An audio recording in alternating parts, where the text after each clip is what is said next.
भैया हम लोग 12th में हैं और हमें इस साल नीट के साथ साथ बोर्ड्स भी देने हैं। जैसा कि आपको पता है कि नीट की डेट आ चुकी है 7 मई, तो मुझे लगता है कि बोर्ड्स भी आपका काफ़ी जल्दी हो जाएगा। मतलब जिस टाइम पे पहले होता था, जैसे 19 वगैरह में फेब एंड में स्टार्ट हो गया था आपका बोर्ड्स, तो उसी हिसाब से फेब एंड और मार्च तक आपका 12th बोर्ड खत्म हो जाएगा। तो आपके पास ना ही बोर्ड्स के लिए ज़्यादा टाइम बचा है, ना ही नीट के लिए। तो ऐसा अभी हम लोग क्या करें कि हम इन दोनों को अच्छे से मैनेज कर पाएँ। ऑल्सो ऐसे बच्चे जिन्होंने 11th में कोई खास पढ़ाई नहीं करी थी और 12th में वो ठीक ठाक पढ़ते हुए आए हैं, उन्हें इस समय क्या करना चाहिए? बोर्ड पे फोकस करना चाहिए या फिर नीट पे फोकस करना चाहिए, या फिर कैसे करना चाहिए, वो भी हम लोग इस वीडियो में आज डिस्कस करने वाले हैं। Hello friends, this is Avinash pursuing my first year of MBBS and without any further ado let's get started. तो हमें 12th बोर्ड्स पे ध्यान देना चाहिए या फिर नीट पे? तो इसका आंसर सिंपल है। अब आप खुद से पूछो कि आपको क्या चाहिए। 12th बोर्ड में 95% चाहिए और नीट में सिलेक्शन ना भी हो तो चलेगा। 12th में आपके कम भी आए चलेगा लेकिन नीट में सिलेक्शन हो जाना चाहिए, या फिर आपकी 80 से 85% डिसेंट परसेंटेज आ जाए 12th में और साथ ही साथ आप नीट में भी अच्छे से सिलेक्ट हो जाओ। तो अगर आप लास्ट के दो कैटेगरीज में फॉल कर रहे हो तो आपका आंसर सिंपल है, आपको नीट पे फोकस करना है, ठीक है। लेकिन अगर आप फर्स्ट वाले क्राइटेरिया में फॉल करते हो तो आपको उसके लिए कुछ एफर्ट्स तो डालने पड़ेंगे, या फिर दूसरी कंडीशन ये है कि आपकी राइटिंग स्किल्स बहुत अच्छी। तो अगर आप लास्ट के दो कैटेगरीज में फॉल करोगे, जो कि मोस्टली बच्चे फॉल करेंगे, तो मैं आज उनके लिए मेनली बात करने वाला हूँ। तो मेरा कहने का ये मतलब है कि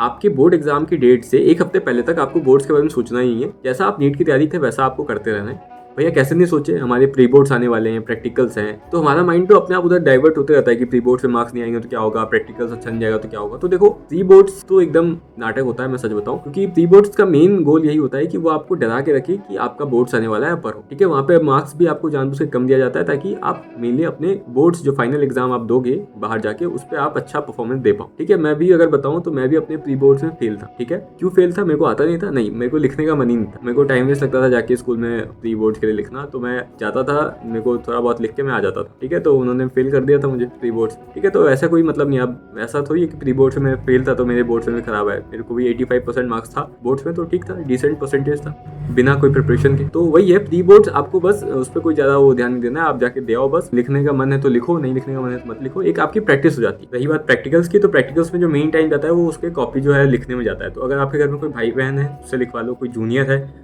उससे लिखवा लो, मुझे ये सीनियर नहीं सिखा रहे। और अगर या फिर कोई भी मतलब जिससे जो लिख सके उससे लिखवा लो, दे देना उसे, पार्टी दे देना। मैंने तो अपने बहन से लिखवाया था 100 रुपीज़ पर कॉपी, मैं झूठ नहीं बोलूंगा, मैंने बाद में पैसे दिए भी थे। मेन जो आपका प्रैक्टिकल में होता है वो वाइवा होता है, और वाइवा में कोई दिक्कत नहीं होती क्योंकि वाइवा एक्चुअली आपका नॉलेज चेक करता है। और अगर आपने नीट की प्रिपरेशन की है ढंग से तो आपको वाइवा में 1% में दिक्कत नहीं आएगी। मेरे को तो नहीं आई थी। बस आपको क्या नहीं करना है, टीचर से आर्ग्यू नहीं करना है। आपको आंसर नहीं आता तो सॉरी बोलो, आता है तो आंसर करो। मैंने केमिस्ट्री में कर लिया था तो मेरे को उन्होंने 30 में 26 दे दिया था, बाकी समय 30 था, ठीक है। तो उसकी दिक्कत मतलब प्रैक्टिकल में आपको मार्क्स मिल जाएंगे, वो वहाँ मार्क्स देने ही आते हैं। उनको कोई मतलब नहीं है आपने कॉपी में क्या लिखा है नहीं लिखा है, वो आएंगे, कॉपी साइन होगा, एक बार खोल के भी नहीं देखेंगे आपने अंदर लिखा भी है या नहीं लिखा, ठीक है। तो उसकी दिक्कत मत लो, आप किसी से लिखवा लो, खुद लिखने का टाइम है तो लिख लो, बाकी अगर नीट की तैयारी करो तो नहीं होगा टाइम। भैया आप जो हमें इतना समझा रहे हो, आपके कितने मार्क्स थे और आपने क्या प्रिपरेशन किया था बोर्ड्स के लिए अलग से? तो देखो, मैंने बोर्ड्स के लिए कोई प्रिपरेशन नहीं की थी, मैं भी बताऊंगा तुम्हें सब। मैंने मेरे फिजिक्स में 95 मार्क्स थे, बायो में 94 थे, केमिस्ट्री में 59 थे, मैंने पढ़ा नहीं था उसके लिए, इंग्लिश में 84 मार्क्स थे, म्यूजिक में 92 मार्क्स। मैंने इसके लिए कितना दिन पढ़ा था? तो देखो, फिजिक्स के लिए तो मैंने वही जो नीट की प्रिपरेशन की थी उसी नॉलेज पे मैंने किया था, मैंने तो डेरिवेशंस भी एक्स्ट्रा से नहीं किए थे। बायो वही सेम एनसीईआरटी करके, केमिस्ट्री मैंने तो बता ही दिया। इंग्लिश मैंने बस लास्ट के 2 दिन पढ़ा था, उससे पहले मैंने तो बुक भी नहीं खरीदा, मैंने पीडीएफ से समरीज वगैरह ऑनलाइन देख के पढ़ा है, ठीक है, वो मैंने किया है बस, ना ही कोई सैंपल पेपर सॉल्व किया है। और म्यूजिक में लास्ट के 2 दिन पढ़ा है, जो नोट्स मिले थे स्कूल से वो पढ़ा था बस। और क्योंकि म्यूजिक में क्या होता है, आपको बस 30 मार्क्स का पेपर होता है, 70 मार्क्स तो आपका प्रैक्टिकल होता है, तो उसमें जनगण मन गा दिया था तो हो गया। तो इस तरीके से आपका बोर्ड्स निकलता है। बोर्ड्स में कुछ नहीं ज्यादा, उसमें दिमाग लगा के काम नहीं है, आप स्मार्ट वर्क कर लोगे लास्ट के एक हफ्ते में तो आपका मार्क्स आराम से आ जाए, ठीक है। अब हम लोग बात करते हैं आगे कि करना क्या है। तो सबसे पहले अभी बात करते हैं उन बच्चों के बारे में जिनका 11th आपका वेस्ट हो चुका है लेकिन 12th उन्होंने ठीक ठाक किया हुआ है। तो उन्हें अभी नीट पे फोकस करना चाहिए या फिर बोर्ड्स? तो देखो, आपको पता है कि नीट में 11th 12th दोनों आता है और ऑलमोस्ट इक्वली आता है। तो अगर आप अभी नीट के लिए प्रिपरेशन करने गए तो आपको 11th भी स्ट्रॉन्ग करना होगा। तो अगर आपका 11th एकदम वेस्ट है, मैं ये नहीं कह रहा हूँ, अगर आपने आधा भी किया है ना, 11th ठीक ठाक किया हुआ है तो आप अभी भी कर सकते हो। लेकिन अगर आपका 11th एकदम 0 है, वेस्ट है, तो आप अभी 11th करने जाओगे तो वो सही डिसीजन नहीं रहेगा, क्योंकि 11th सही करने के चक्कर में आपका 12th खराब हो जाएगा और 12th खराब हुआ तो बोर्ड्स भी खराब हो जाएगा। तो इसलिए इस समय जो मैं बेस्ट सजेशन दे सकता हूँ किसी भी ऐसे बच्चे को,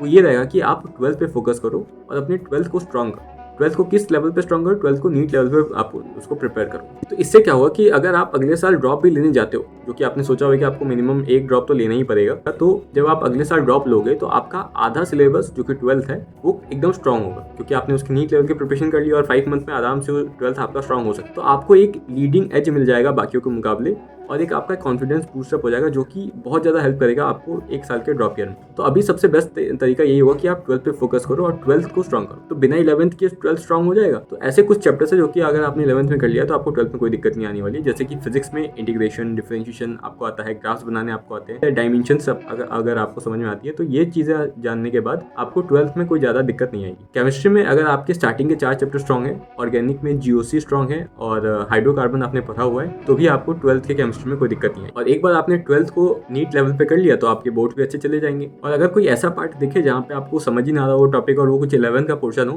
तो उस टॉपिक को जाके 11 से पढ़ लेना। बात करते हैं कि कैसे आपको नीट के लिए प्रिपरेशन करना है और कैसे आपको बोर्ड्स को मैनेज करना है साथ। ठीक है, सबसे पहले बात करेंगे बायोलॉजी के बारे में। तो बायोलॉजी में आपको कोई एक्स्ट्रा एफर्ट नहीं डालने। जो आप एनसीईआरटी कर रहे हो अपने नीट के लिए, अगर नहीं कर रहे हो एनसीईआरटी को, तो प्लीज एनसीईआरटी पर फोकस करना स्टार्ट करो। एनसीईआरटी ही आपका मेन है जो कि आपको नीट में मार्क्स दिलवाएगा और साथ ही साथ बोर्ड्स में भी। तो एनसीईआरटी पे अगर आप फोकस करना स्टार्ट कर रहे हो तो आपको कुछ नहीं करना है, एनसीईआरटी को बार बार रिवाइज करनी है। आपको उसकी हर एक लाइन याद होनी चाहिए। कैसे याद होगा वो मैंने रिवीजन स्ट्रेटेजी वीडियो में 135 रूल कैसे अप्लाई करना है वो बताया हुआ है। उस रूल को अप्लाई करो। मैंने अपने दोस्त को भी दिया था अप्लाई करने के लिए, उसके ऊपर एक वीडियो बन जाएगी कि कितना फायदा हुआ है उसे। तो एक बार आपकी ये सब टिप्स पे आ जाए एनसीईआरटी, तो उसके बाद आपको कुछ नहीं करना है। एग्जाम से कुछ दिन पहले आपको प्रीवियस ईयर के जो क्वेश्चन पेपर्स है उनको सॉल्व कर लेना है। जैसे 19 के कर सकते हो, 20 के, 22 के मत करना क्योंकि उसमें टर्म 1 टर्म 2 दो पार्ट्स में था। तो इस साल तो आपका कंप्लीट पेपर आएगा पूरे सिलेबस का। ठीक है, स्प्लिट नहीं किया उन्होंने, तो ये कर सकते हो बस आपका, और कुछ आपको एक्स्ट्रा नहीं करना है। बाकी मैं एग्जाम से पहले एक वीडियो बना दूंगा कि कैसे आप अपने जो एनसीईआरटी वाले नॉलेज है जो कि आपने नीट के लिए ऑब्जेक्टिव एग्जाम के लिए प्रिपेयर किया हुआ है, उसको आप कैसे अपने पेपर में उतार सकते हो ताकि आप एग्जामिनर से मैक्सिमम मार्क्स फेच कर सकते हो। ये मैं वीडियो बना दूंगा आपके। अब केमिस्ट्री सबसे स्कोरिंग सब्जेक्ट है बोर्ड्स के लिए। अगर आपके एनसीईआरटी जो है इनऑर्गेनिक ऑर्गेनिक के वो टिप्स पे, वो अलग बात है कि मैं नहीं कर पाया, तो होपफुली वो तो आप कर ही रहोगे अगर आप नीट की प्रिपरेशन कर रहे हो। बस आपको क्या करना है एक्स्ट्रा कि इनऑर्गेनिक ऑर्गेनिक में जितने भी इंडेक्स क्वेश्चन है एनसीईआरटी के वो तो आपको लगाने हैं। ऑर्गेनिक में आपको स्पेशली एक्सरसाइज के जो क्वेश्चन है, बैक एक्सरसाइज के क्वेश्चन, वो भी आपको सॉल्व करने हैं। अगर आप इतना कर लेते हो तो आपको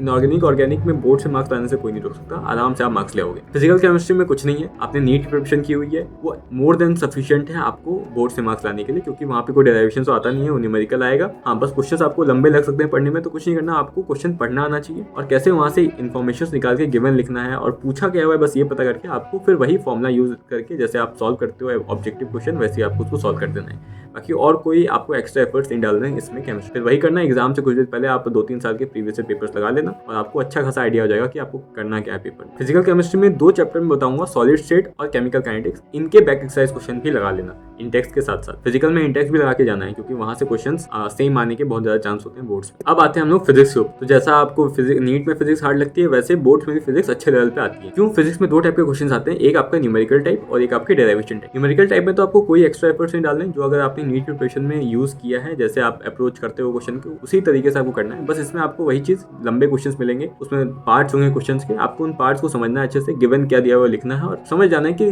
पूछ क्या रहा है। अगर आप एक बार ये समझ गए तो आपको फिर अप्रोच वही रखना है जो कि आपने ऑब्जेक्टिव वाले क्वेश्चन में लगाया था। दूसरी चीज, आपको सारे जितने भी फिजिकल क्वांटिटीज हैं उसके एसआई यूनिट्स ध्यान में होनी चाहिए क्योंकि उसका काफी सारे वैसे क्वेश्चंस पूछते हैं वो लोग। ठीक है, फिर आते हैं डेरिवेशंस के ऊपर। तो डेरिवेशन एक मेजर पार्ट रहता है आपकी इसमें फिजिक्स के बोर्ड के पेपर में।